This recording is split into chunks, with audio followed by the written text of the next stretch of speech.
Hi everyone, today I'm going to be making macaroni cheese. Now, one of a favourite of everybody's. I don't think I've come across many people in my life that don't like macaroni cheese. It's a really good one for university because it's cheap, especially if you're not in Hong Kong where cheese is a little bit cheaper. But I've got everything ready, so I'm going to start off by going through what I've got, my ingredients. So I've got my macaroni. Okay, I've got my cheese, obviously. I've got 3 different types of cheese here. I've got cheddar, cream cheese and a little bit of brie. I've got my ingredients to make my sauce. So I've got my butter, I've got my flour and I've got my milk. Then I've got my added extras, so to make it a bit more nutritious I've got broccoli and cauliflower. To add some vegetables in there. I've got meat to give it some extra protein, so I've got sausages, bacon and cooked chicken there. And then I've got salt, pepper and Italian seasonings to season it. And I've got some breadcrumbs to make it have a crunchy top. The other thing that then I've got my equipment, so I've put a pan of water on here to start boiling. I'm going to add in a little bit of salt to that. Most of the salt will get thrown away in the water, so I get quite a bit of salt. I've got another pan to make my sauce. I've got a whisk, I've got a knife, I've got my cheese grater, I've got a jug to measure my milk, I've got a colander to drain my pasta later, and I've got an oven-proof dish to cook my pasta in. So, my water's been coming to the simmer now, so I'm ready to put my pasta in. I checked the packet earlier. And it says 8 to 10 minutes cooking time, so I'm going to go on the lower end of the scale there. Still want it a little bit al dente because it's going to continue cooking when I bake it in the oven. If you're not going to bake it in the oven, maybe you don't have an oven and you just want to make the sauce and serve it straight away, that's fine, but maybe cook it for the full 10 minutes. Okay, then I'm going to go with get my sauce ready. For my sauce I'm going to need about 40 grams of butter, which can go into my pan to start melting. When that's melted I'm going to add in 40 grams of flour. Okay, so whilst that butter's melting I'm going to chop up my broccoli and cauliflower. So I'm going to just break these off into small florets. Don't want it chunky because you'll end up just getting bits of broccoli and cauliflower, and you want to mix the pasta and the broccoli and cauliflower each mouthful you take. The stalk can go in, that can be chopped up nice and small as well. So you can do that with a knife, or you can just break it apart. I'm just using my knife to chop up the bigger bits. Okay, so there's my my cauliflower, and then the same with my broccoli.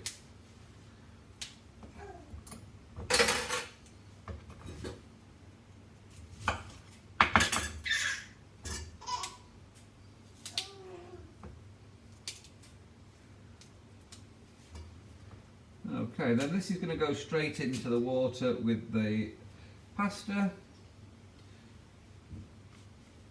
So that can cook for just about a third of the amount of time the pasta takes. So you can see everything's chopped up quite small, and that can go into here.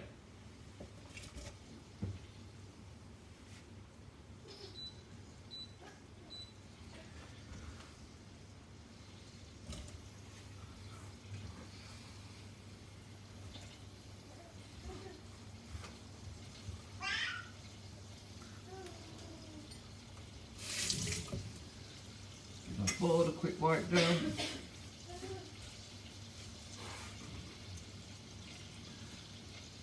Okay, so now my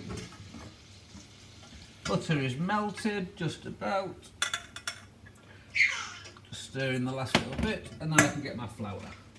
So say exactly the same amount, you can measure it with weighing scale, but you might not have a weighing scale, so each heaped spoonful, it should be about 20 grams of a tablespoon. So 2 tablespoons should be plenty, and you whisk that in. And this is called a roux sauce, and you just need to cook this out, the flour out, for about 2 minutes. Cook the flour in order for it to be able to have the starch to release from it when you add the milk, and that'll thicken it up. So whilst that's cooking out, it should turn a slightly darker shade of brown. Flour away. I can measure my milk out. So for this recipe I'm going to use half a litre.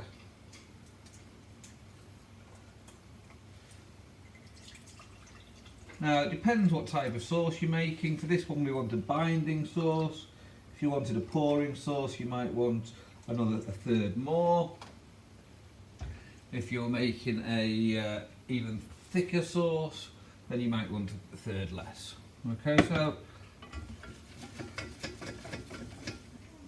I'm going to show you that's gone slightly darker in colour. So now I want to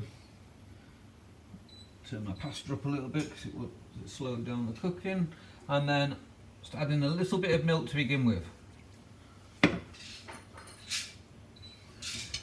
Now when you add it in the first lot, it will thicken up and start to look a little bit like mashed potato. That's fine, you just keep on adding the milk a little bit at a time. Each time you add it, you can add a bit more.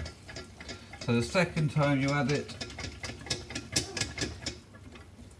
it goes a little bit runnier. And the next time, even runnier. Always keep a cloth nearby just in case you spill. You don't want milk burning on your hob. And every time you do this, a little bit more of the starch will burst open. It'll get runnier, then it'll thicken up again. And you do this a little bit so it doesn't get lumpy. Now I can see I've got a really thick sauce at the moment, so it depends how thick you want your sauce. I'm going to go in with a little bit more of the milk. I might not need it all. I could even add some more in later. What you need to remember though is when you add the cheese, that will thicken up the sauce even more.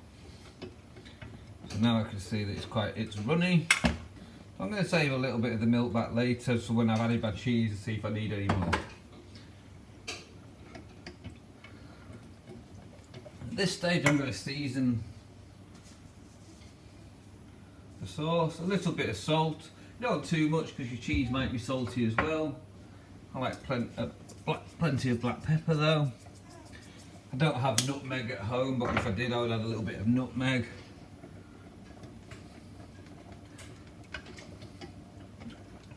Okay, and then I can get on with my cheese. So first one I'm going to add in is cream cheese. You can just break this off into small pieces and whisk that in.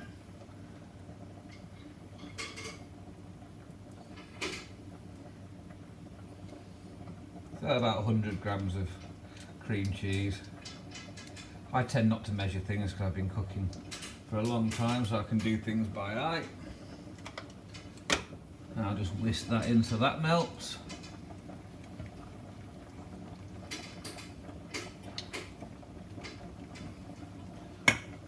Give my fingers a wash. Then I've got my cheddar cheese, so I'm going to grate that.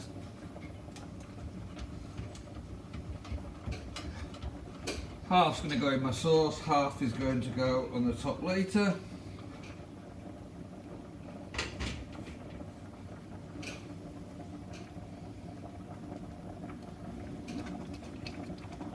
So now I want to turn this down so it doesn't burn on the bottom. Just let it cook slowly. Finish it off. Make sure keep whisking so there's no lumps.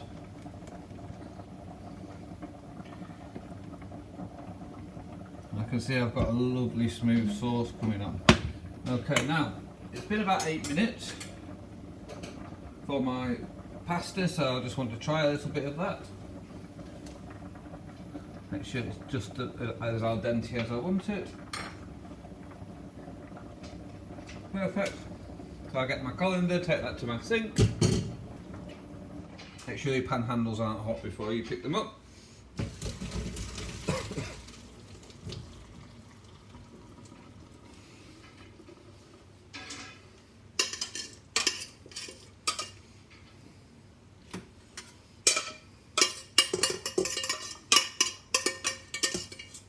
Now you want to give this a really good shake over your sink because you want the macaroni tubes will all get filled with water, so you want to make sure you get all of that out. If not, your sauce will become soggy when you mix it in with your pasta. I can go back in my pan now.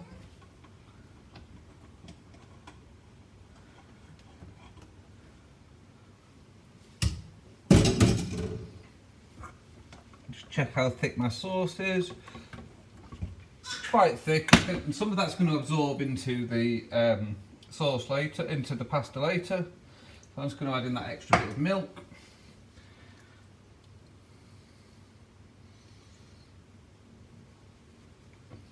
And then I'm going to add in my extra bits into my pasta now. So I've got my chicken. So get into bite-sized pieces, or small pieces. Make sure that's turned off. It'll catch on the bottom. I've got sausages.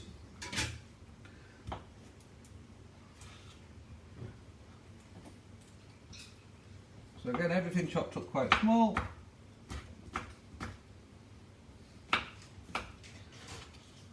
Not going to use all my bacon, I'm going to keep some of that for a salad tomorrow.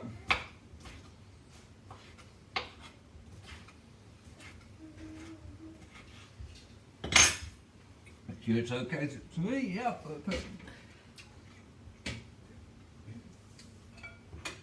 So I'll keep some of the bacon back.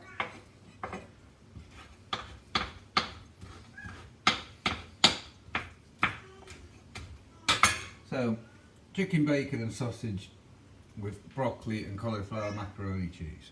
Okay, so my sauce now is looking really, really smooth and creamy. All of that can go into my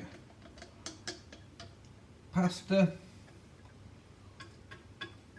And that'll bind it all together, coating it all.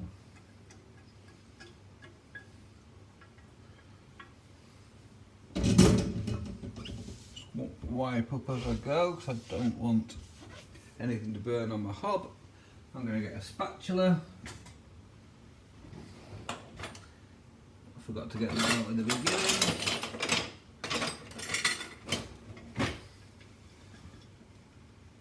Scrape it all out. The more you scrape out now, the easier the pan is to clean later. When you're at uni, washing up is always a bone of contention, so you need to make sure that you do it and keep it as simple as possible. Another good trick to do is put some water straight in the pan so it can soak. Oh, I forgot one thing, I forgot my brie. So some small chunks of brie can go in here, just add that left over.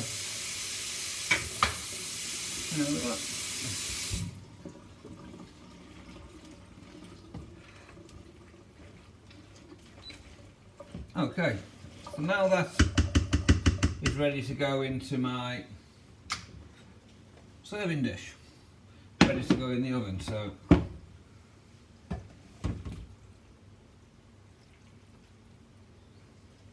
going to save a bit so I can just put it in a bowl and show you.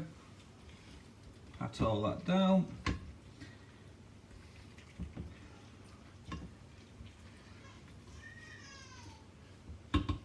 Okay, now I've got mine breadcrumbs.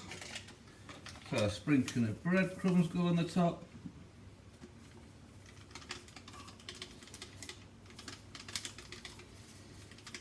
Give it a crunch.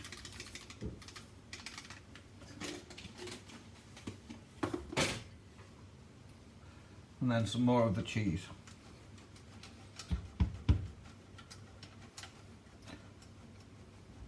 Now when you're at uni, it's cheaper to buy blocks of cheese than it is to buy already grated. Not as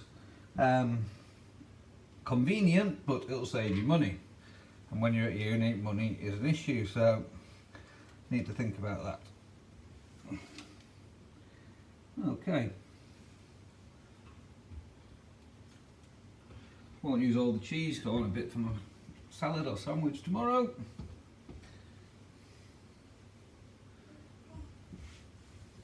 There we are, there's my macaroni cheese ready to go in my oven later. Now let me just get another bowl.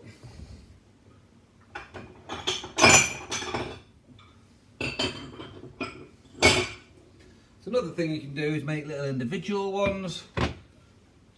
Put them in and then you can freeze them individually, or you can eat it straight away.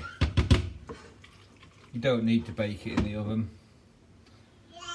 Now cheese that I couldn't get or didn't get at the moment is mozzarella, but mozzarella goes really well in this because then when you cook it you get the stretchy effect of the cheese when you take forkfuls of it.